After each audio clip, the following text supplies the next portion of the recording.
ہر جاندار کی روح اللہ رب العالمین کے قبضے میں ہے۔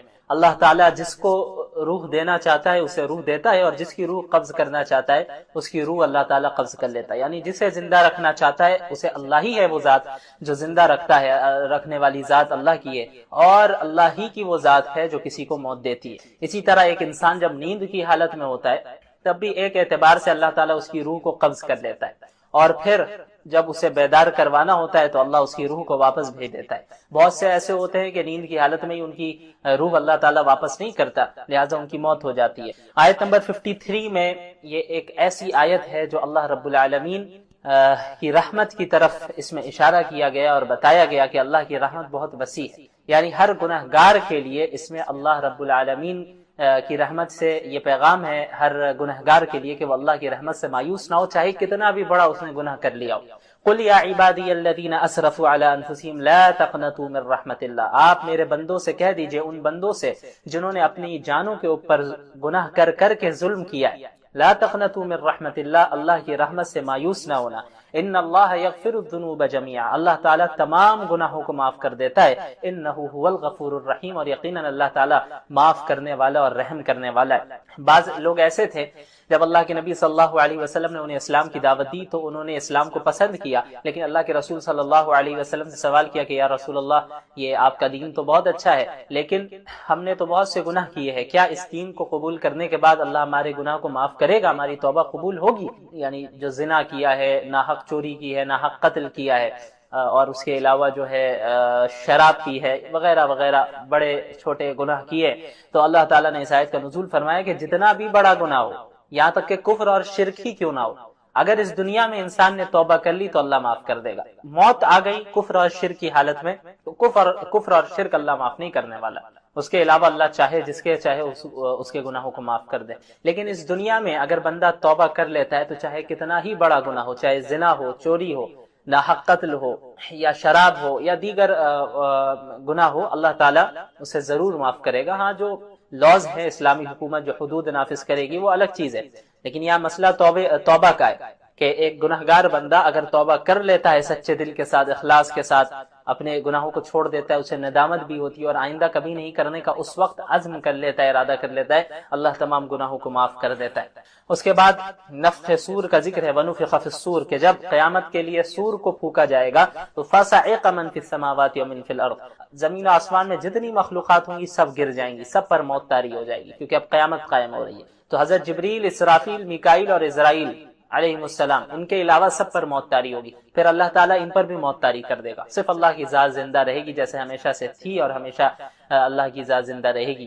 اس کے بعد دوبارہ سور کو پھونکا جائے گا تو سب کے سب دوبارہ زندہ اٹھیں گے حشر و میدان حشر کے۔ اس کے بعد جنت والوں کا ذکر اور جہنم والوں کا ذکر ہے، وسیق الذین کفروا الی جہنم زمرا، جہنم والوں کو بھی کھینچ کر انہیں لایا جائے گا جہنم میں، اور جب وہ آئیں گے تو اس کے بعد ان کے لیے دروازہ کھولا جائے گا اور پھر جہنم میں انہیں پھینکا جائے گا اور پھر دروازہ بند کیا جائے گا۔ اور جو جنت والے ہوں گے، وسیق الذین اتقوا ربهم الی الجنۃ زمرا، انہیں بھی جنت لے جایا جائے گا، جنت کے سامنے لے جایا جائے گا اور ان کے لیے دروازے کھلے ہوں گے پہلے سے۔ جہنم والوں کو جب جہنم میں لے جایا جائے گا تو دروازہ بند ہوگا، ان کے آنے کے بعد کھولا جائے گا۔ جنت والے جب جنت جا رہے ہوں گے تو ان کے لیے دروازے پہلے سے کھلے ہوں گے۔ یہی فرق ہوتا ہے مہمان خانے میں اور قید خانے میں۔ مجرموں کو جس طرح قید خانوں میں ڈالا جاتا ہے، جیلوں میں ڈالا جاتا ہے، تو وہ جب جاتے ہیں ان کے سامنے دروازہ کھولا جاتا ہے، پھر اندر بند کیا جاتا ہے، پھر جو ہے دروازہ بند کیا جاتا ہے، ادھر بھی انہیں انتظار کرنا ہوتا ہے۔ لیکن جو مہمان خانے ہوتے ہیں، گیسٹ ہاؤس ہوتا ہے، اور پھر مہمان کے استقبال جب کیا جاتا ہے تو باہر نکل کے استقبال کیا جاتا ہے، مہمان کے لیے پہلے سے دروازے کھلے ہوتے ہیں، اس لیے جنت والوں کے لیے بھی پہلے سے دروازے کھلے ہوں گے۔ اس کے بعد سورۃ المومن کی ابتدا ہوتی ہے، اس میں فرعون کی قوم کے ایک مومن کا ذکر ہے جس نے اپنے ایمان کو چھپایا ہوا تھا، لیکن پھر حضرت موسیٰ کا اس نے ڈیفنس کیا اور دفاع کیا، کھڑے ہو کر اس نے فرعون کے سامنے بات کی، تو اس مومن کی وجہ سے اس سورت کو سورۃ المومن کہا جاتا ہے، کیونکہ اس سورت میں اس کا ذکر ہے۔ اچھا، یہ جو ہے حامیم سے جتنی سورتیں شروع ہوتی ہیں ان میں کی یہ پہلی سورت ہے۔ تقریباً جو ہے ایسی 7 سورتیں ہیں جو حامیم سے شروع ہوتی ہیں، سورہ مومن، سورہ حامیم سجدہ، سورہ شورا، زخرف، دخان، جاثیہ، احقاف، یہ 7 صورتیں جو حامیم سے شروع ہوتی ہیں، اور ان تمام صورتوں کو، حامیم والی صورتوں کو حوامیم بھی کہتے ہیں اور آل حامیم بھی کہتے ہیں۔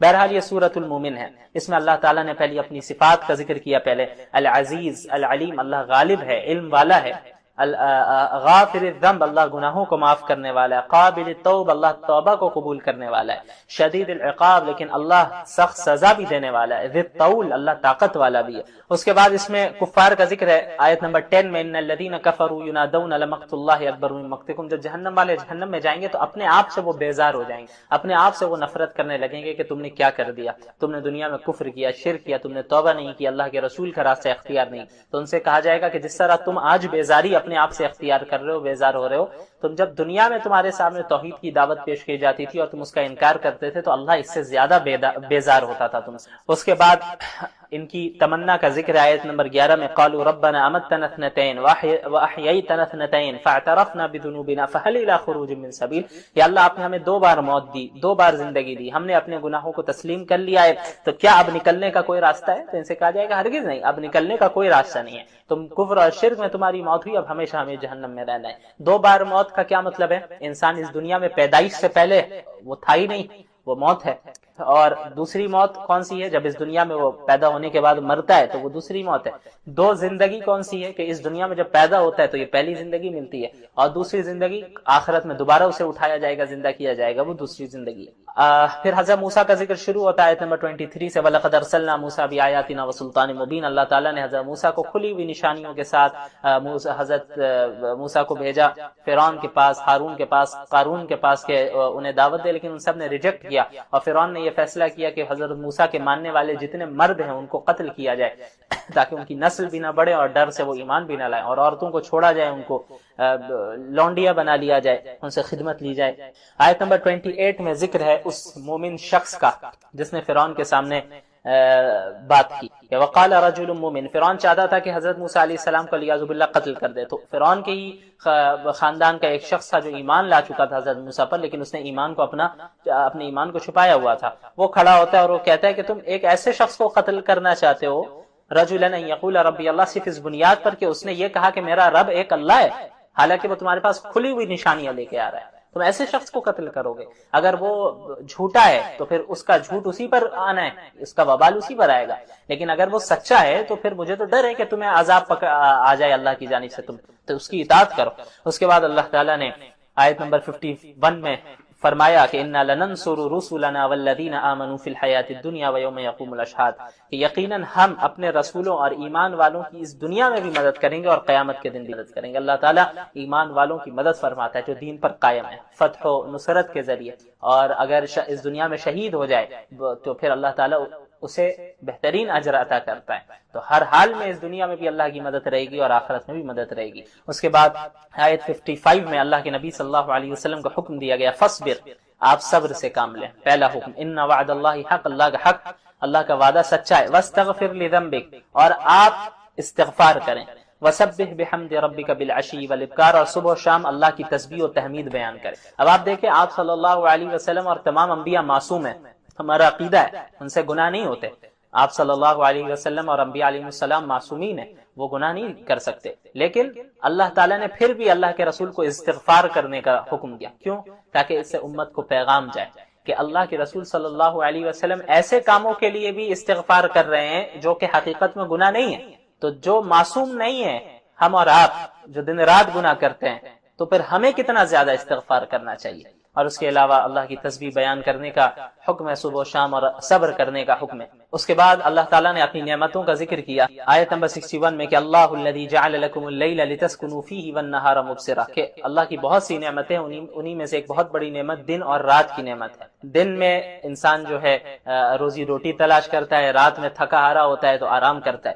اس کے علاوہ آیت نمبر 78 میں اللہ تعالیٰ نے اپنے علم غیب کا ذکر کیا، وَلَقَدْ أَرْسَلْنَا رُسُلًا مِّن قَبْلِكَ مِنْهُمْ مَنْ قَصَصْنَا عَلَيْكَ وَمِنْهُمْ مَن لَّمْ نَقْصُصْ عَلَيْكَ، کہ ہم نے آپ سے پہلے بھی بہت سے رسولوں کو بھیجا جن میں سے بہت سوں کے متعلق ہم نے آپ کو واقعات بتا دیے، اور بہت سے ایسے رسول انبیاء ہیں جن کے متعلق ہم نے آپ کو خبر نہیں دی، آپ کو واقعہ نہیں بتایا۔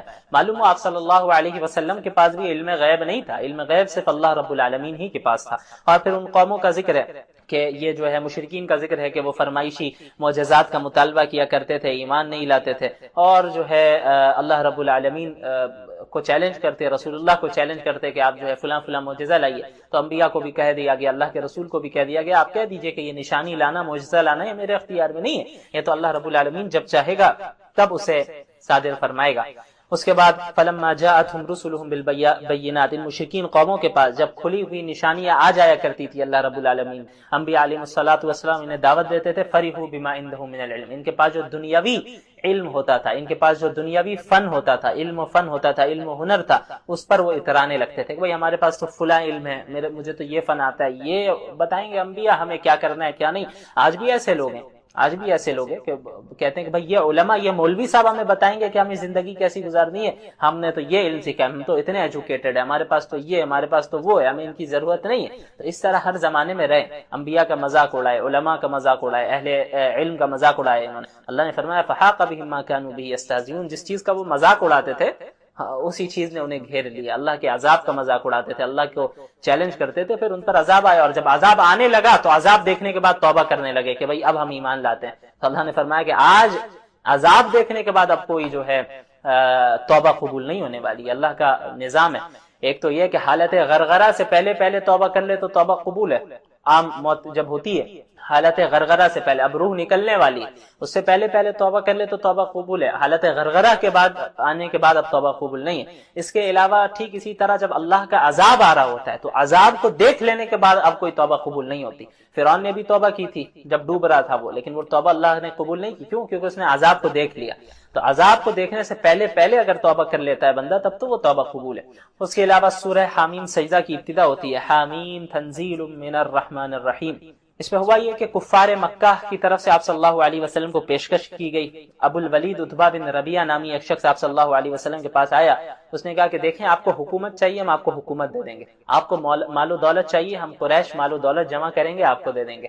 آپ پر اگر کوئی جن وغیرہ کا اثر ہے لیاذ باللہ تو ہم بہترین آپ کا علاج کرائیں گے، لیکن آپ توحید کی دعوت دینا چھوڑ دیں، آپ تبلیغ کرنا چھوڑ دیں، آپ جو ہے ہمارے بتوں کے خلاف نہ بولیں، ہمارے خداؤں کے خلاف نہ بولیں. تو آپ صلی اللہ علیہ وسلم نے حامیم سجدہ کی تلاوت کرنا شروع. اب یہ جو تھا ابو الولید عتبہ بن ربیعہ، یہ تو بالکل اس کی تو حالت ٹائٹ ہو گئی کہ اس نے ایسا کلام کبھی نہیں سنا تھا. آپ صلی اللہ علیہ وسلم جیسے پڑھتے گئے یہاں تک کہ اس آیت تک پہنچے فَإِنْ عَارَضُوا فَقُلْ أَنذَرْتُكُمْ صَاعِقَةً مِثْلَ صَاعِقَةِ عَادٍ وَثَمُودَ، کہ اگر یہ لوگ اعراض کرتے ہیں، اگنور کرتے ہیں، تو آپ کہہ دیجئے کہ ہم اس طرح کے عذاب سے تمہیں ڈراتے ہیں جو عاد اور سمود پر آیا. اس آیت پر پہنچے آپ صلی اللہ علیہ وسلم، ابو الولید نے اللہ کے نبی صلی اللہ علیہ وسلم کے منہ پر ہاتھ رکھ دیا ڈر سے کہ بھئی اور آگے مت پڑھیے، آپ اور آگے نہ پڑھیں. اور اٹھ کر وہ وہاں سے چلا گیا اور اپنی قوم کو اس نے کہا کہ دیکھو میری رائے تو یہ ہے کہ حضور صلی اللہ علیہ وسلم کو اپنے حال پر چھوڑ دو، زیادہ چھیڑ چھاڑ نہ کرو. اس کے بعد آیت نمبر 15 میں بھی عاد اور ثمود وغیرہ کا ذکر ہے کہ جو اللہ کے رسول صلی اللہ علیہ وسلم جو بھی بھیجے گئے ان کے زمانے میں انبیاء علیہ الصلوۃ والسلام ان کو کہا کرتے تھے کہ بھئی من اشد منا قوہ، ہم سے زیادہ طاقتور کون ہے؟ ہم زیادہ طاقتور ہیں، ہمارے پاس مال ہے، دولت ہے، ہم اتنے باڈی بلڈر ہیں، ہم ہٹے کٹے ہیں، یہ ساری چیزیں. اللہ نے فرمایا کہ یہ ساری چیزیں علم یعلم ان اللہ هو اشد منهم قوہ، کہ جانتے نہیں کہ اللہ ان سے زیادہ طاقتور ہے. تو اللہ تعالیٰ نے انہیں کس طرح ہلاک کر دیا، اوندے منہ پڑے رہے، نہیں بچ سکے، اللہ کا مقابلہ کرنے چلے تھے. تو آج سمود وغیرہ کے واقعات یاد دلا کر مشرکین مکہ اور تمام انسانیت کو بتایا گیا دیکھو اللہ کو چیلنج نہ کرنا، اللہ سے مقابلہ نہ کرنا، اللہ ایسے ہی ہلاک کر دے گا جس طرح عاد اور سمود کو اس نے ہلاک کیا تھا. تو اللہ کی اطاعت کرنے میں ہی، فرما برداری کرنے میں ہی کامیابی ہے. اس کے بعد آیت 19 اور 20 میں وَيَوْمَ يُحْشَرُ أَعْدَاءُ اللَّهِ إِلَى النَّارِ، کچھ کفار ایسے تھے جو کہتے تھے بھائی ہم جو خلوت میں تنہائی میں گناہ کرتے ہیں اللہ کو کیسے معلوم، کوئی دیکھتا ہی نہیں ہمیں گناہ کرتے ہوئے. اللہ نے فرمایا کہ جس دن جو ہے اللہ کے دشمنوں کو جمع کیا جائے گا اس دن جو ہے ان کے کان، ان کی آنکھیں اور ان کی کھالیں ان کے خلاف گواہی دیں گی اور کہیں گے اپنے جسم سے بھائی تم ہمارے خلاف کیوں گواہی دے رہے ہو. ان کی یہی آنکھیں جن کا وہ غلط استعمال کرتے تھے، ان کے یہی کان جن کا وہ غلط استعمال کرتے تھے، ان کی یہی کھال، یہ اسکن جس کا وہ غلط استعمال کرتے تھے، یہی ساری چیزیں ان کے خلاف خلاف گواہی دیں گی قیامت کے. تو اللہ تعالیٰ کے پاس سارا علم ہے. انسان جو جلوت میں گناہ کر رہا ہے، خلوت میں گناہ کر رہا ہے، تنہائی میں کر رہا ہے یا لوگوں کے سامنے کر رہا ہے، یہ سارا علم اللہ کے پاس موجود ہے. اس کے بعد اہل کفر کا بھی ذکر ہے کہ وہ کہا کرتے تھے لا تسمعوا لهذا القرآن، اس قرآن کو نہ سنا کرو. لوگوں سے کہا کرتے تھے کہ بھائی جب قرآن پڑھ کر کوئی سنا رہے ہو اللہ کے نبی یا صحابہ تو فوراً کان میں انگلیاں ڈال دو یا وہاں سے بھاگ جاؤ، چلے جاؤ، مت سنو ورنہ جادو ہو جائے گا، یہ ہو جائے گا. اس طرح لوگوں کو متنفر کرتے تھے. تو ان کی سزا کا ذکر ہے. اور اس کے بعد اہل ایمان کا ذکر ہے. ان الذين قالوا ربنا اللہ، وہ لوگ جو کہتے ہیں کہ ہمارا رب اللہ ہے، ثم استقاموا، پھر استقامت کے ساتھ دین پر جم جاتے ہیں. یعنی صرف زبان سے کہہ لینا کافی نہیں ہے، کہتے بھی ہیں کہ ہمارا رب اللہ ہے، ایمان بھی لے آتے ہیں اور پھر عملی طور پر استقامت کے ساتھ جم جاتے ہیں. پھر انہیں دین سے کوئی چیز پھیر نہیں پاتی ہے، چاہے معاشرہ کدھر بھی جا رہا ہو، سوسائٹی کدھر بھی جا رہی ہے، وہ اپنے دین پر استقامت کے ساتھ ڈٹے رہتے ہیں، جمے رہتے ہیں، قائم رہتے ہیں. تتنزل علیہم الملائکۃ الا تخافوا ولا تحزنوا، ان پر فرشتے نازل ہوں گے، ان پر فرشتے اتریں گے جو یہ کہیں گے کہ لا تخافوا ولا تحزنوا، نہ ہی تم پر کوئی خوف ہے نہ ہی کوئی غم ہے. جب اس دنیا سے انسان جائے گا، جب موت ہو رہی ہوگی، جنت میں انٹر ہو رہے ہوں گے، تو فرشتے یہی کہیں گے، ہر جگہ سے سلام کیا جائے گا اور یہ کہا جائے گا لا خوف علیکم ولا انتم تحزنون، لا تخافوا ولا تحزنوا، نہ ہی خوف ہے نہ ہی کوئی غم ہے، نہ تمہیں ڈرنا ہے نہ ہی تمہیں غمگین ہونا ہے. میں نے بتایا تھا کہ خوف کا تعلق فیوچر سے ہوتا ہے، غم کا تعلق پاسٹ سے ہوتا ہے. پاسٹ میں کوئی مصیبت آ گئی تو انسان غمگین بیٹھا ہے، اور فیوچر میں کسی مصیبت کا اندیشہ ہے تو پھر انسان جو ہے خوف میں مبتلا رہتا ہے. تو جنت میں نہ پاسٹ پر کوئی افسوس ہوگا نہ فیوچر کا کوئی ٹینشن ہوگا، یعنی ٹینشن فری لائف وہاں پر یہ گزاریں گے. وَأَبْشِرُوا بِالْجَنَّةِ الَّتِي كُنْتُمْ تُوعَدُونَ، اور جنت کی خوشخبری لے لو، اس جنت کی خوشخبری جس کا وعدہ تم لوگوں سے کیا گیا تھا. بہرحال اس کے بعد آیت 42 میں اللہ تعالیٰ نے قرآن کریم کی حفاظت کا ذکر کیا. لا يأتيه الباطل من بين يديه ولا من خلفه تنزيل من حكيم حميد. یہ قرآن کریم ایسی کتاب ہے کہ اس میں باطل کہیں سے انٹر ہو ہی نہیں سکتا، یعنی اس کے جو ظاہری الفاظ ہیں ان میں بھی باطل دخل اندازی نہیں دے سکتا، وہ اس میں کوئی تبدیلی نہیں آ سکتی، اور اس کے جو معانی ہیں اس میں بھی کوئی جو ہے تبدیلی نہیں آ سکتی. لوگوں نے کوشش کی قرآن کو بدلنے کی لیکن ساری کوششیں ناکام جائیں گی، قرآن میں کوئی تبدیلی نہیں آ پائے گی. تنزیل من حکیم حمید، کیونکہ یہ حکیم حمید جو اللہ کی ذات ہے اس کی طرف سے نازل کردہ کتاب ہے. اس کے بعد آیت 44 میں قرآن کی فصاحت و بلاغت کا ذکر ہے. وَلَوْ جَعَلْنَاهُ قُرْآنًا أَعْجَمِيًّا لَقَالُوا لَوْلَا فُصِّلَتْ آيَاتُهُ أَأَعْجَمِيٌّ وَعَرَبِيٌّ. اس میں بتایا گیا کہ اگر ہم نے قرآن کریم کو فصاحت اور بلاغت کی اعلیٰ درجے پر اور اعلیٰ لیول پر ہم نے نازل نہیں کیا ہوتا تو یہ کفار کہتے کہ بھئی یہ کیسی بات ہے، یہ محمد صلی اللہ علیہ وسلم تو فصیح زبان بولتے ہیں لیکن قرآن جو ان پر نازل ہو رہا ہے وہ غیر فصیح ہے، تو یہ کیسے اللہ کی جانب سے نازل کردہ کتاب ہے. لہٰذا اللہ تعالیٰ نے فصاحت و بلاغت کے ایک دم اعلیٰ درجے پر قرآن کو نازل کیا کہ اس میں کوئی شبہ نہ رہے کہ یہ کتاب اللہ ہی کی ہے یا کسی اور کی ہے. ظاہر ہے اس چیز کی وضاحت ہے، اور قرآن جو پڑھے گا اور قرآن کے تمام علوم کو پڑھے گا اور قرآن کی جو عربی زبان ہے، جو لٹریچر ہے، اس کی فصاحت اور بلاغت کو سمجھنے والا ہوگا، اس کے علاوہ جو آیتوں میں علوم چھپے ہوئے ہیں انہیں وہ پہچانے گا، ان رازوں کو تلاش کرے گا اور نیوٹرل ہو کر پڑھے گا، تو وہ شخص یقیناً اگر اس کے اندر ہدایت کی طلب ہے تو وہ جو ہے سیدھے راستے کو ضرور پالے گا. جب رسول اللہ صلی اللہ علیہ وسلم پر قرآن کریم نازل ہونا شروع ہوا تو مکہ کے جو ڈسبلیورز تھے وہ اپنی مجلسوں میں بیٹھ کر اس کے بارے میں ایک دوسرے سے سوال کیا کرتے تھے، آپس میں بحث کرتے تھے. قرآن میں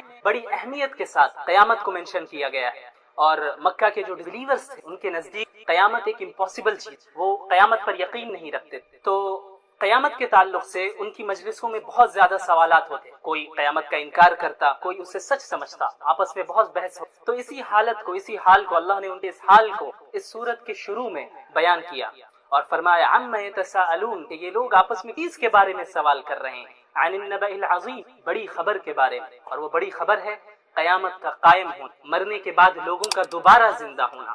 الذی هم فیہ مختلف، اور یہ ایسی خبر ہے ان کے درمیان اختلاف ہے کہ کوئی قیامت کو سچ سمجھتا ہے تو کوئی اس کا انکار کرتا ہے. پھر اللہ تعالیٰ نے انکار کرنے والوں کے جواب میں ایک ہی آیت کو 2 بار ریپیٹ کر کے قیامت کی حقیقت پر امفسائز کی اور فرمایا کلا سیعلمون ثم کلا سیعلم، کہ ہرگز نہیں، وہ بہت جلد جان لیں.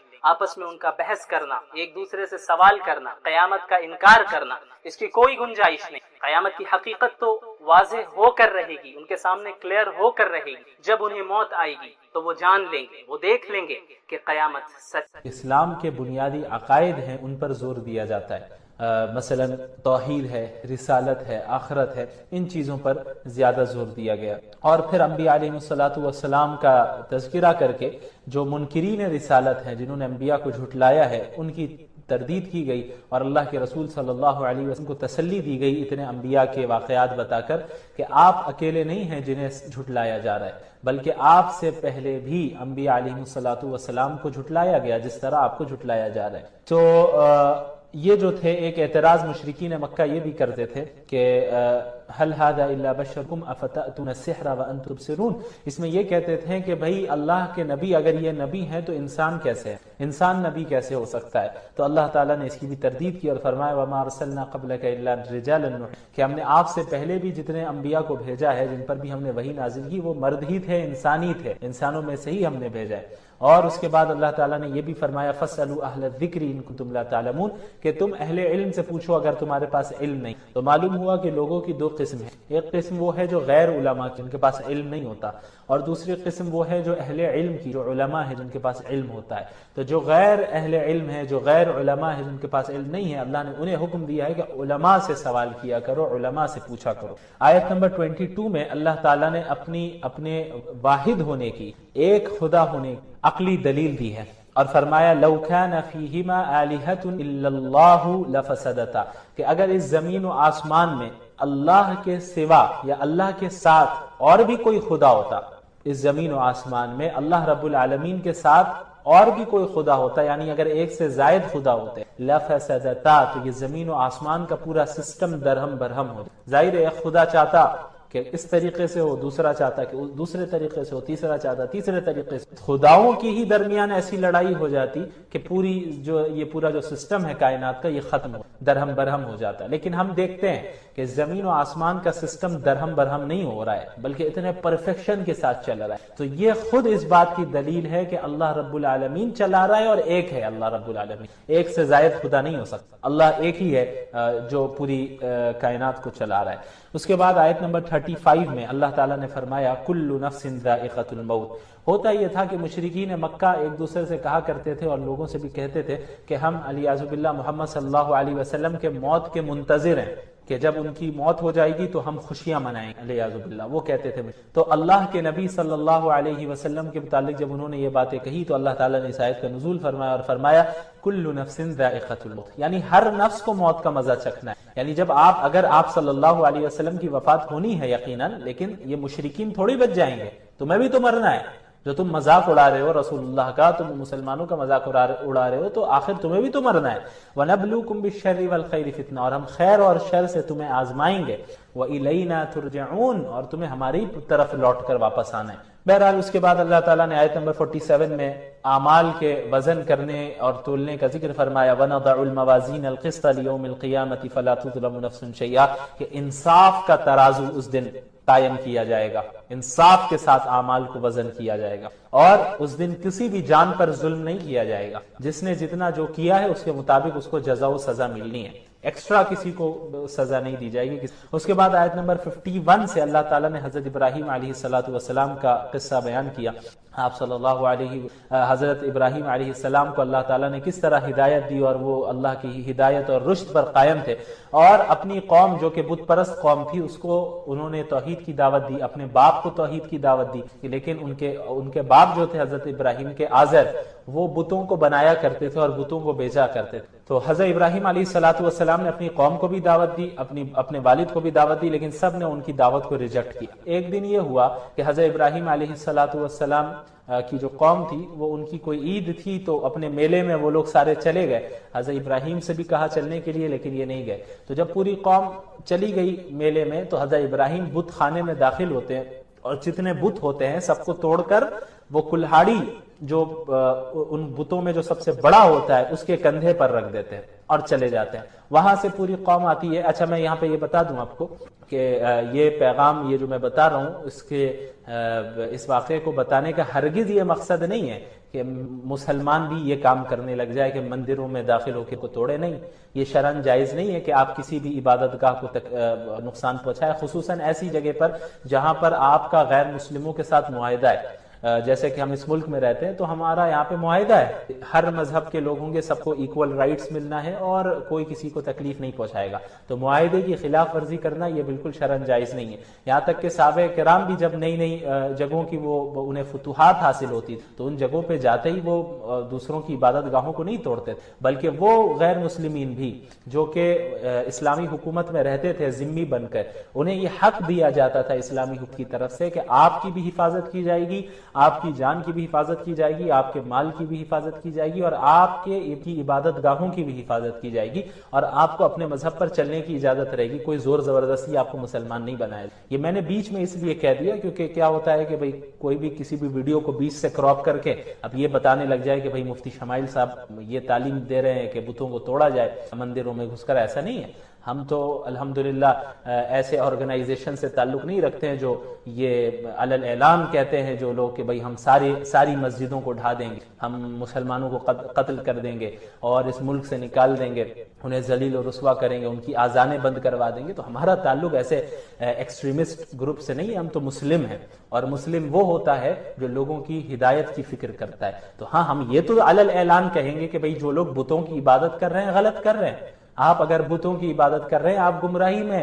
ہدایت صرف ایک اللہ کی اطاعت اور محمد رسول اللہ صلی اللہ علیہ وسلم کی اطاعت میں. اس میں تو ہم کوئی کمپرومائز نہیں کریں گے، کوئی لاگ لپیٹ والی بات نہیں ہے. کلیئر کٹ بات ہے. اگر آپ کو کامیاب ہونا ہے ایک اللہ کی اطاعت کی، آپ کو کامیاب ہونا ہے محمد رسول اللہ کی اطاعت کی. اس دین کو، دین اسلام کو چھوڑ کر آپ کسی بھی مذہب کو اختیار کریں گے آپ باطل پر ہیں. یہ میں صاف کہہ رہا ہوں. لیکن مسلمانوں کو اس بات کی ہرگز اجازت نہیں ہے کہ دوسرے کی عبادت گاہوں کو وہ نقصان پہنچائے، خصوصاً ہماری شریعت میں. حضرت ابراہیم کا مسئلہ ہی الگ تھا. یہ انہی کی قوم میں سے تھے اور وہاں پہ کچھ ایسا معاہدہ نہیں تھا، اور انہیں چونکہ پوری قوم ایک نبی تھے، انہیں پوری قوم کو دعوت دینی تھی اور ان کے عقیدے پہ طنز کرنا تھا، انہیں بتانا تھا. اس وجہ سے یہ خاص واقعہ بیان کیا گیا. تو جب یہ ہوا کہ قوم واپس آ گئی تو انہوں نے دیکھا کہ بھئی سارے معبودوں کو جو ہے سارے ٹوٹے پڑے ہیں سارے بت. لوگوں نے کہا کہ یہ ابراہیم نے ہی کیا ہوگا، ابراہیم جو ہے ہمارے بتوں کے خلاف بات کرتا ہے. تو انہیں بلایا گیا حضرت ابراہیم علیہ السلام کو اور ان سے پوچھا گیا کہ بھئی آپ نے کیا یہ انت فعلت هذا بآلهتنا یا ابراہیم؟ حضرت ابراہیم فرماتے نہیں، قال کبیرهم هذا فاسألوهم. یہ جو بڑا بت ہے جس کے اوپر کلہاڑی انہوں نے کندھے پہ رکھ دی تھی، انہوں نے کہا کہ اس بت نے سب کو توڑ دیا. سب کہتے بھئی اب ہم اس سے کیسے پوچھیں گے، یہ کیسے توڑ سکتا ہے، اس سے کیسے بات کریں گے. تو حضرت ابراہیم نے کہا تو پھر عقل نہیں ہے تمہارے پاس، کیسے عبادت کرتے ہو تم ایسی چیزوں کی جو اپنے نفع و نقصان کی مالک نہیں ہے وہ چیز، تم کیوں عبادت کرتے ہو؟ تو پھر بہرحال قوم غصے میں آئی اور حضرت ابراہیم علیہ السلام کو انہوں نے یہ فیصلہ کیا کہ آگ میں ڈالا جائے اور انہیں سزائے موت دے دی جائے. تو پھر انہیں آگ میں ڈالا گیا، لیکن اللہ نے فرمایا قلنا یا نار کونی بردن وسلاما علی ابراہیم، کہ اللہ تعالیٰ نے آگ کو حکم کیا کہ تم ٹھنڈی ہو جاؤ. حضرت ابراہیم کو آگ نقصان نہیں پہنچا سکی اللہ کے حکم سے، نبی تھے. یہ معجزہ تھا ظاہر ہے. اب ضروری نہیں ہے کہ ہر مسلمان کے ساتھ ایسا ہو، یہ اللہ تعالیٰ معجزات کو ہر وقت تو نہیں صادر فرماتا، یہ حضرت ابراہیم کے ساتھ ہوا. اب اگر پھر بعد میں کتنے ایسے مسلمان رہے، کتنے ایسے اللہ کی طرف دعوت دینے والے رہے کہ صرف اسلام کی بنیاد پہ انہیں زندہ جلا دیا گیا اور جل گئے، ختم ہو گئے. تو وہاں یہ نہیں کہا جا سکتا کہ بھئی حضرت ابراہیم کو تو بچایا گیا تھا ہمیں بھی بچایا جائے. نہیں، یہ معجزات کبھی کبھی ہوتے ہیں. یہ دنیا تو دار الاسباب ہے، یہاں کاز اینڈ ایفیکٹ کا جو مسئلہ ہے وہ چلنا ہی ہے. اجر تو اصل موت کے بعد ملنا ہے، جو انعام ملنا ہے موت کے بعد. جو جل کر مر گئے مومن وہ شہید ہو گئے، شہادت کے درجے پہ فائز ہو گئے، اور جس آرام میں ابھی ہے وہ جس عیش و عشرت میں ہم تصور بھی نہیں کر سکتے. وہ کہتے ہیں کہ بھئی کاش ہمیں واپس دنیا میں صرف اس لیے بھیجا جائے تاکہ ہم بتا دیں لوگوں کو مجھے اللہ تعالیٰ نے کیا کیا دیا ہے. تو اتنے آرام میں ہے وہ. ہمارے لیے ہمیں لگتا ہے کہ بھئی اس دنیا سے مر کے چلے گئے، وہ زندہ ہے اللہ کے یہاں. بل احیاء عند ربهم یرزقون. سارے وہ مسلمان جنہیں ظلماً قتل کیا جاتا ہے، چاہے ہندوستان میں ہو، فلسطین میں ہو، کہیں بھی ہو، جن کو قتل کیا جا رہا ہے اس بنیاد پہ مارا جا رہا ہے کہ وہ مسلمان ہیں، انہیں خوشخبری ہو. آپ سب کو خوشخبری ہو جو اللہ کے راستے میں تکلیف جھیل رہے ہیں، آپ کے لیے اللہ نے وہ اجر رکھا ہے جو ہر ایک کو نہیں ملنا. بہرحال حضرت ابراہیم کو اللہ تعالیٰ نے محفوظ رکھا. اور اس کے بعد پھر آیت نمبر 78 میں حضرت داؤد اور حضرت اسماعیل علیہ السلام کا ذکر ہے. حضرت داؤد بھی نبی ہیں، حضرت اسماعیل بھی نبی. حضرت داؤد باپ ہیں حضرت سلیمان، حضرت داؤد اور حضرت سلیمان. حضرت داؤد بھی نبی ہیں، حضرت سلیمان بھی نبی ہیں، اور حضرت داؤد علیہ السلام باپ ہیں اور حضرت سلیمان بیٹے ہیں ان کے. ہوا یہ، اچھا دونوں اللہ کے نبی باپ بیٹے. ایک مسئلے میں دو لوگوں کا اختلاف ہوا یہ کہ ایک شخص کی بکریاں تھیں اور ایک شخص کے پاس کھیت ہے. تو جس شخص کی بکریاں تھیں اس کی بکریوں نے اس دوسرے شخص کے کھیت کو کھا لیا. تو اب دونوں میں لڑائی ہو گئی. اب دونوں پہنچے حضرت داؤد علیہ السلام کے پاس کہ بھئی آپ فیصلہ فرما دیں. تو حضرت داؤد علیہ السلام نے یہ فیصلہ کیا کہ یہ معلوم کیا کہ بھئی دیکھو یہ جو کھیت کو اس کی بکریوں نے کھا لیا ہے، اس کھیت کی قیمت کیا بنتی. کھیت کی قیمت کو دیکھا گیا تو معلوم ہوا کہ بکریوں کی جتنی قیمت ہے اتنی ہی قیمت کھیت کی تھی. تو حضرت داؤد نے یہ فیصلہ کیا کہ بکری والے اپنی تمام بکریاں کھیت والے کو دے دے. اب یہ دونوں آگے چلتے ہیں سلیمان علیہ السلام کے پاس، یعنی حضرت داؤد کے بیٹے کے پاس آتے ہیں اور سیم کیس کو پیش کرتے ہیں کہ بھئی یہ معاملہ ہے، ایسا ایسا ہے، آپ فیصلہ فرمائیں. حضرت سلیمان علیہ السلام تھوڑا الگ فیصلہ فرماتے ہیں. وہ اس طریقے سے کہ وہ کہتے ہیں کہ بھئی جس کی بکریاں ہیں وہ یعنی جس کی بکریوں نے اس کا کھیت کھایا ہے وہ کھیت والے کو اپنی بکریاں وقتی طور پر دے، وقتی طور پر. اور جس کی بکریاں ہیں وہ کھیت والے کے کھیت میں کام کرے اور کھیت والا بکریاں چراتا رہے اور اس کے دودھ کو استعمال کرتا رہے اور بکری والا کھیت میں کام کرے یہاں تک کہ کھیت واپس اتنا ہو جائے جتنا اس وقت یعنی بکریوں کے کھانے کے وقت کھیتی تھی اور کھیت تھا وہاں پہ، اس کو اتنا وہ جب ہو جائے واپس تو اس کے بعد جو ہے اپنی بکریاں وہ واپس لے لے اور اس کو اپنا یہ جو ہے کھیت اس کو واپس کر دے. تو بہرحال یہ دو الگ الگ فیصلے تھے. تو اللہ تعالیٰ نے نہ حضرت داؤد کی تردید فرمائی اور نہ حضرت سلیمان کی تردید فرمائی. کیوں؟ کیونکہ ایک ایسا مسئلہ تھا جس میں اللہ کی طرف سے کوئی صریح نص یا آیت نازل نہیں ہوئی تھی کہ ایسے ہی فیصلہ کرنا ہوگا. یہ ایک اجتہادی مسئلہ تھا. حضرت داؤد نے اجتہاد کیا اور ایک فیصلہ کیا، حضرت سلیمان نے ایک اجتہاد کیا اور ایک فیصلہ کیا. تو اللہ تعالیٰ نے حضرت داؤد کے بھی فیصلے کو غلط نہیں کہا اور حضرت سلیمان کے فیصلے کو بھی غلط نہیں کہا، بلکہ اتنا کہہ دیا فَفَهَّمْنَاهَا سلیمان، کہ ہم نے سلیمان علیہ السلام کو اس مسئلے میں زیادہ سمجھ دی.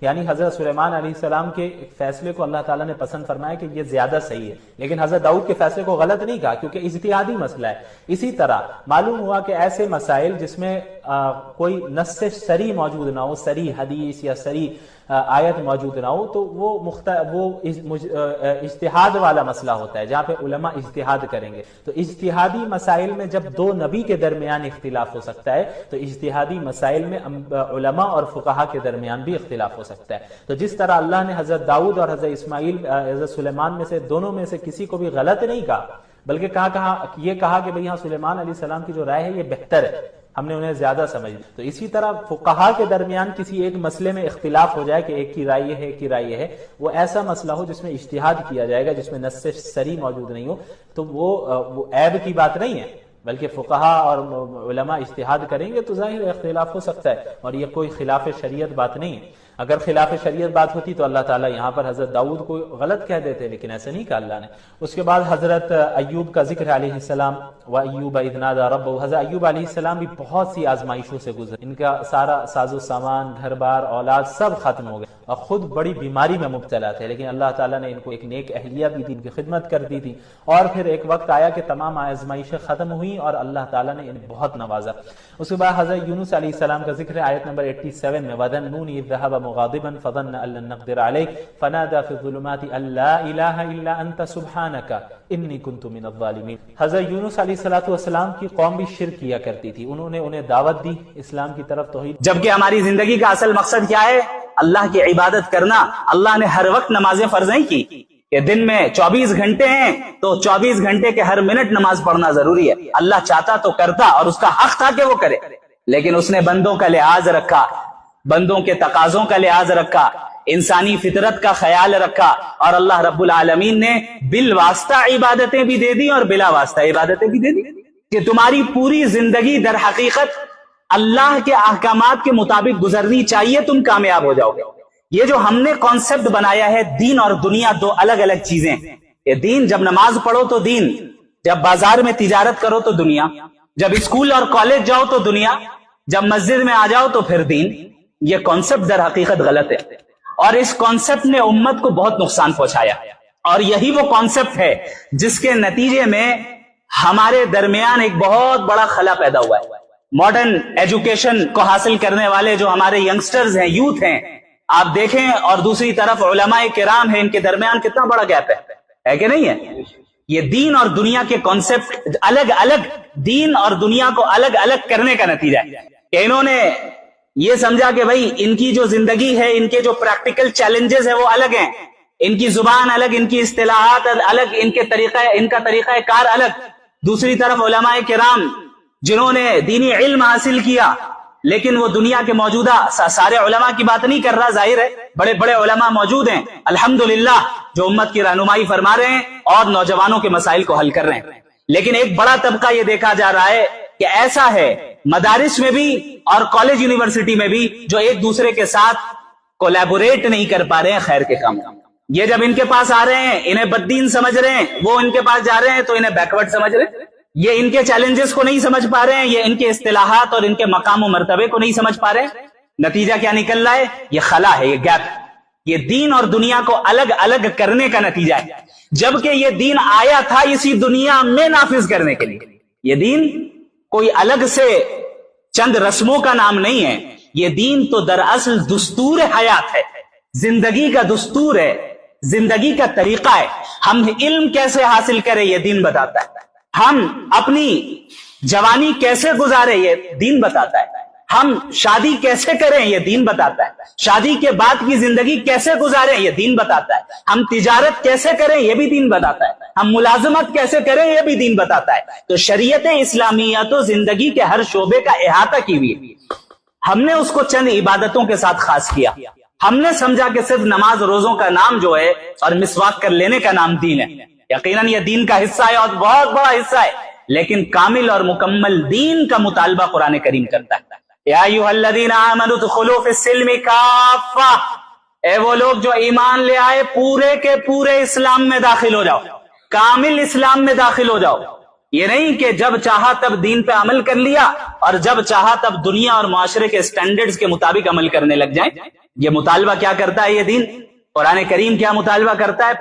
پورے دین میں آؤ، مکمل اور کامل مسلمان بنو، مکمل اور کامل دین پر عمل پیرا ہو. یہ ہے مطالبہ، یہ ہے مطالبہ. لیکن ظاہر ہے جب حضرت آدم علیہ السلام کو اللہ رب العالمین نے پیدا فرمایا اور پھر تمام فرشتوں کو بشمول ابلیس کو حکم ہوا کہ اللہ کے حکم ہے، اللہ کا حکم ہے کہ حضرت آدم کے سامنے جھک جاؤ، اس نے انکار کیا اور کیا کہا؟ انا خیر من، میں تو ان سے بہتر ہوں. خلقتنی من نار، آپ نے مجھے آگ سے پیدا کیا، وخلقتہ من طین، اسے تو مٹی سے پیدا کیا. اس نے یہ نہیں دیکھا کہ حکم کہاں سے آ رہا ہے، اس نے اپنی عقل کے گھوڑے کو دوڑایا. یہ نہیں دیکھ رہا ہے کہ اللہ کیا کہہ رہا ہے، جبکہ وہ اس بات کا علم تھا اس کے پاس کہ اللہ تمام کائنات کا خالق و مالک ہے اور اللہ کی اطاعت میں ہی کامیابی ہے.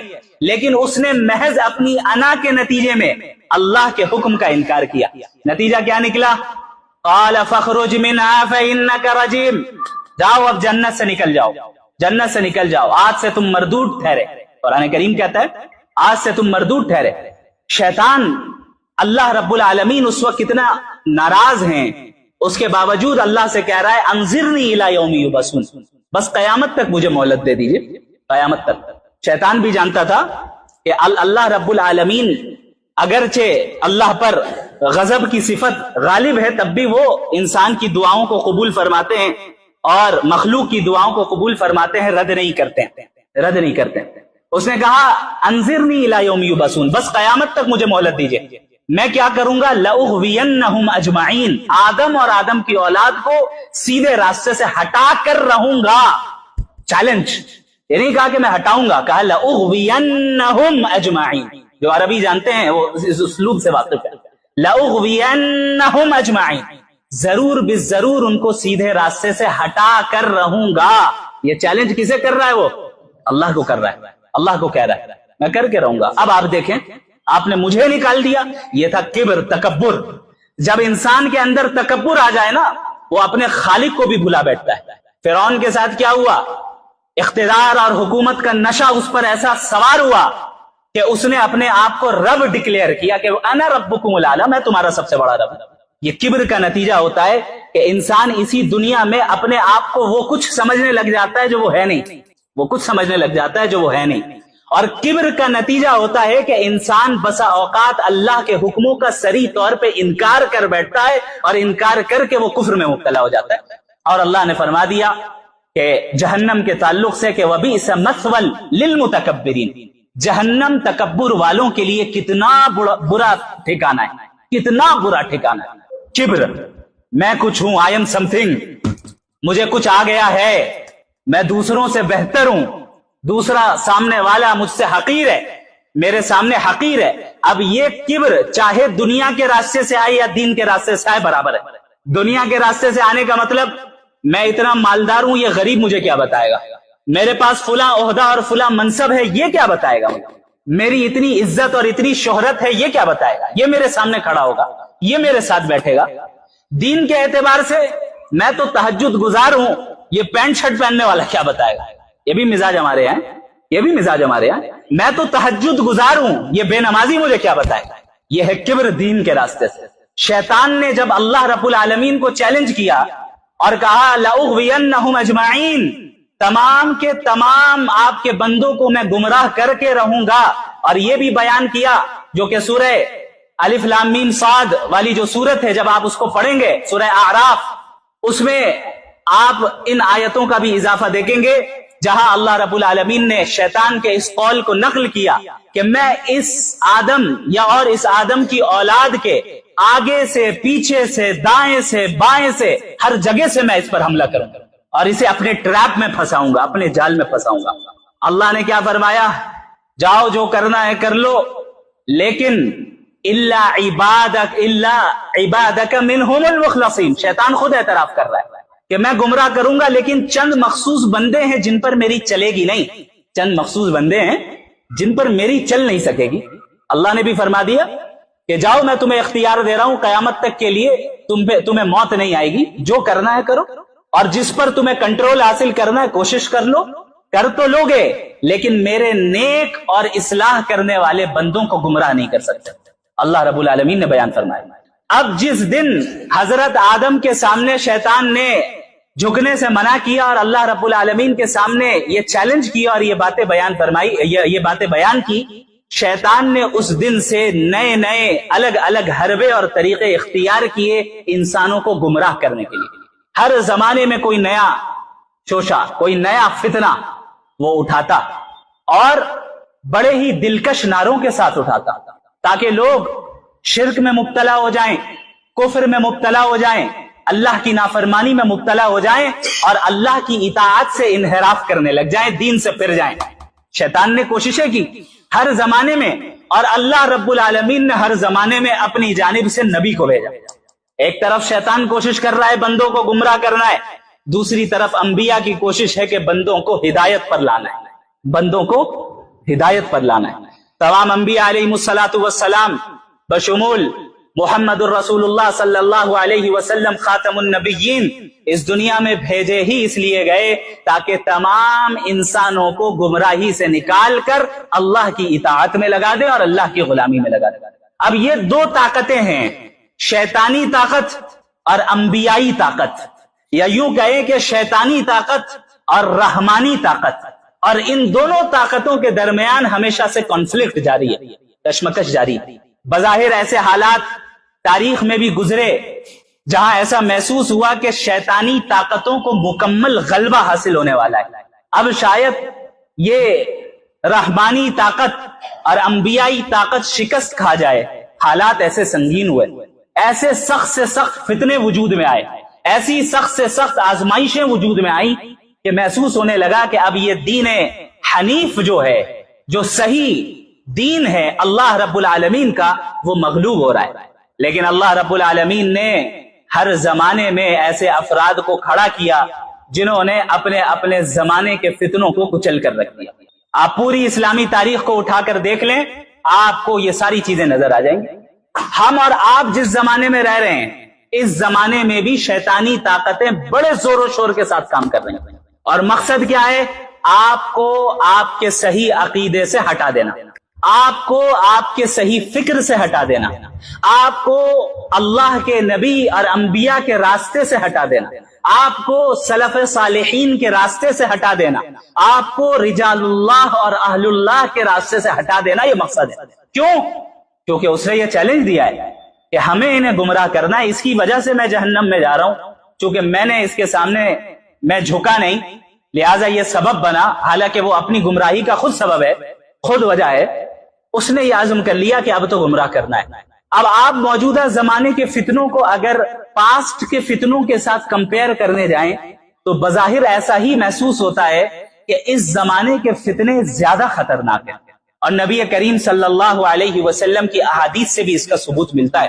بعض روایتوں میں ہے کہ آنے والا ہر دن پچھلے دن کے مقابلے میں زیادہ پرفتن اور زیادہ شر والا ہوگا، زیادہ شر والا ہوگا۔ آپ صلی اللہ علیہ وسلم قیامت کے قریب کے زمانے سے پناہ مانگتے تھے، دجالی فتنوں سے پناہ مانگتے تھے کہ قیامت کے قریب کا زمانہ ایسا ہوگا جہاں دجالی فتنے چاروں طرف چھا جائیں گے۔ خود غور کریں، دجال کسے کہا جاتا ہے؟ دجال، دجل کہتے ہیں دھوکے کو، ڈیلیوژن کو، اور دجال کہتے ہیں بہت زیادہ دھوکہ دینے والا، حق کو باطل بنا کر دکھانے والا، باطل کو حق بنا کر دکھانے والا، یہ ہے دجال۔ تو یہ جو دجل و فریب باطل طاقتیں انجام دیتی ہیں، دجال کا زمانہ ایسا زمانہ ہوگا جو دجل و فریب کی بالکل پیک پر ہوگا، عروج پر ہوگا، انتہا پر ہوگا۔ اسی لیے نبی کریم صلی اللہ علیہ وسلم نے فرمایا کہ جب دجال آئے گا اس کے ایک ہاتھ میں جنت اور ایک ہاتھ میں جہنم، اور آپ نے فرمایا کہ جو جنت ہے وہ در حقیقت آگ ہے، اور جو آگ ہے وہ در حقیقت جنت ہے۔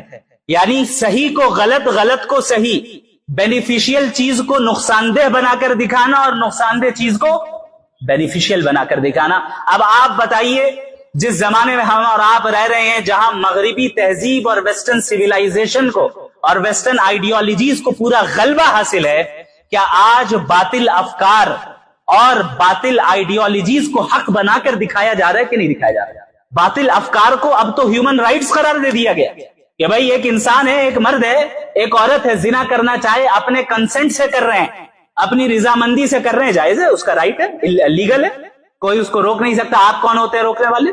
کوئی کھلے عام اللہ کی بغاوت کر رہا ہے، اللہ سے بغاوت کر رہا ہے، کھلے عام فسق و فجور میں مبتلا ہے، آپ نہیں روک سکتے، یہ آپ کا رائٹ نہیں ہے، یہ اس کا رائٹ ہے کہ وہ جو کرنا چاہے کرے۔ اور پوری دنیا میں اس وقت بشمول بہت سے متعدد سیدھے سادے بھولے بھالے مسلمان اس ٹریپ میں پھنسے ہوئے، اس جال میں پھنسے ہوئے۔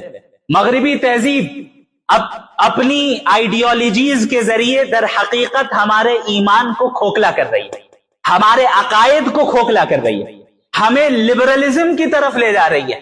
کون سی لبرٹی؟ وہ لبرٹی جو در حقیقت اللہ سے بغاوت کرنے کے اوپر لیبل لگا دیا گیا اس کا۔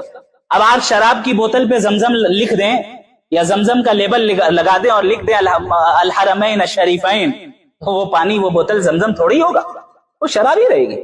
یہی ہے دھوکہ جو آج اس 21ویں صدی میں مغربی دنیا نے ہر میدان میں، چاہے سیاست کا میدان ہو، چاہے معیشت کا، اکانومی کا میدان ہو، چاہے تعلیم اور ایجوکیشن کا میدان ہو، چاہے پولیٹکس کا میدان ہو، چاہے کوئی بھی میدان ہو، ہمارا سوشل جو سماجی نظام ہے اس کا میدان ہو، ہر جگہ پر ایسی آئیڈیالوجیز ہیں جو در حقیقت باطل کو حق بنا کر دکھا رہی ہے اور حق کو باطل بنا کر دکھا رہی ہے، اور ہمیں ان آئیڈیالوجیز کی زنجیروں میں اس طرح جکڑ لیا گیا ہے کہ اس سے باہر نکلنا ایک مسلمان کو بڑا مشکل نظر آتا ہے۔ بسا اوقات مسلمان بھی کہنے لگتا ہے ہاں بات تو یہی صحیح ہے، لیکن آج کے زمانے میں بات تو یہی صحیح ہے مفتی صاحب جو آپ کہہ رہے ہیں، لیکن آج کے زمانے میں تو تھوڑا سا غور فرما لیے، یعنی آپ یہ مان رہے ہیں کہ دین آج کے زمانے کے لیے نہیں ہے، یہی ہے نا؟ نبی صلی اللہ علیہ وسلم فرما رہے ہیں لا یؤمن احدکم حتی یکون ہواہ تبعا لما جئت بہ، تم میں سے کوئی اس وقت تک مومن ہو نہیں سکتا جب تک کہ وہ اپنی ڈیزائرز کو میری شریعت کے تابع نہ کر دے، اس کی خواہشات، اس کی چاہت، اس کی ڈیزائرز نبی کی تعلیمات کے موافق ہو، اس کے مخالف نہ ہو۔ ویسٹرن دنیا کیا کہہ رہی ہے؟ ایبسلیوٹ فریڈم، مطلق آزادی اس وقت ہے جب آپ کی خواہش جس چیز کو کرنے کی ہے اس میں کسی چیز کی رکاوٹ نہ ہو. اگر آپ کی خواہش ہے زنا کرنا ہے کریے، کوئی مذہب رکاوٹ نہیں بن سکتا. اگر مذہب کی وجہ سے رک رہے ہیں آپ بیکورڈ ہیں، کنزرویٹو ہیں، اور آپ در حقیقت غلامی میں مبتلا ہے. آپ کو سودی لین دین کرنا ہے، سودی لین دین کیجئے بڑے شوق سے. سود لینا اور دینا، اگر اس سے کوئی کتاب تمہیں روک رہی ہے، کوئی خدا تمہیں روک رہا ہے، کوئی مذہب تمہیں روک رہا ہے اور تم رک جا رہے ہو، تو جان لو کہ تم کنزرویٹو ہو اور تم بلائنڈلی فالو کرنے والے ہو. یہ باتیں آتی ہیں کہ نہیں آتی؟ آتی ہیں نا. اب آپ بتائیے ہم حقیقی دجال کے خروج کے زمانے سے کتنا قریب ہیں؟ یہ سارے فتنے تو در حقیقت چھا چکے ہیں ہر جگہ پہ. آپ اکانومی کے میدان میں جائیں، کیپٹلزم کو کیسا غلبہ حاصل ہے. کیپٹلزم کے خلاف آپ کام کر کے دیکھیں، راتوں رات آپ غائب ہو جائیں گے. سیاست کے میدان میں آ جائیں، سیکولرزم کو ایسا مقدس نظام بنا کر پیش کیا گیا کہ آپ اس نظام کے خلاف بول کر دیکھیں کیا حل کیا جائے گا. آپ انڈیویجول انسان کی لائف میں آ جائے، کس طرح لبرلزم کو پروموٹ کیا گیا، آپ اس کے خلاف بول کر دیکھیں آپ پر کیسی تانو تشنی ہوگی، آپ کیسے اینٹی ہیومن رائٹس قرار دیے جائیں گے. عورتوں کا مسئلہ آ جائے، کیسے فیمنزم کو ان کے دل و دماغ میں گھول کر پلا دیا گیا. آپ حجاب کی بات کرنے کی جرات تو کر کے دیکھیں، پھر آپ کے ساتھ کیا سلوک کیا جاتا ہے. یہ زمانہ آ گیا. نبی کریم صلی اللہ علیہ وسلم نے فرمایا تھا کہ ایک زمانہ آئے گا کہ جس وقت اس دین پر قائم رہنے والا شخص ایسا ہوگا کالقابض علی الجمر، آگ کے انگارے کو تھامے رکھنے والا.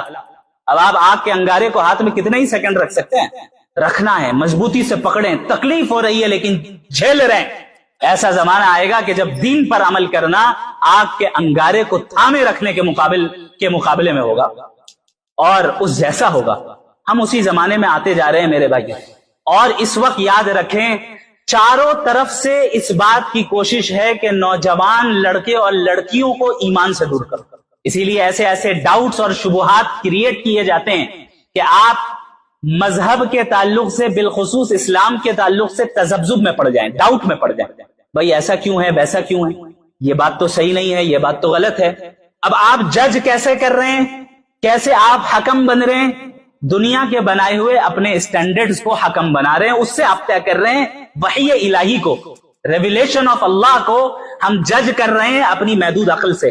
اس سے بڑی حماقت اور بے وقوفی اور کچھ نہیں ہو سکتی کہ ایک انسان اپنی عقل جو کہ ناقص بھی ہے اور لمیٹڈ بھی ہے، اس سے اللہ کی لامحدود حکمت کو جاننا چاہے، اس کا احاطہ کرنا چاہے. ایسا ہو نہیں سکتا. جب عقل کو وحی کے اوپر ترجیح دی گئی وہ انسان گمراہ ہوا. جب وحی الہی اور ریویلیشن آف اللہ پر انسان نے اپنی ریزننگ کو ترجیح دی ہے، اسے پرائیورٹائز کیا ہے، وہ انسان گمراہی کا شکار ہوا. جبکہ اللہ رب العالمین نے عقل کے استعمال کرنے کا حکم دیا. اسی لیے قرآن کریم میں اللہ نے بار بار کہا عقل نہیں رکھتے، ذرا زمین و آسمان پر غور کر کے دیکھو، عقل نہیں رکھتے. لیکن یہ بتا دی کہ بھائی تمہارے پاس جو عقل ہے اس کی ایک باؤنڈری ہے، اس کی ایک لمیٹیشن ہے. اس باؤنڈری کے باہر کی چیزوں کو جاننا ہے تو اب تم عقل سے نہیں جان سکتے. کس چیز سے جانو گے؟ وحی الہی، ریویلیشن آف اللہ جو انبیاء علیہ السلام پر نازل ہوئی، چونکہ یہ در حقیقت موسٹ ایکوریٹ انفارمیشن لے کر آئی. وحی ایک ایسا سورس آف نالج ہے جو موسٹ ایکوریٹ ہے، بالکل صحیح اور سٹیک، اس میں غلطی نہیں ہو سکتی. کیوں؟ کیونکہ یہ سورس آف نالج براہ راست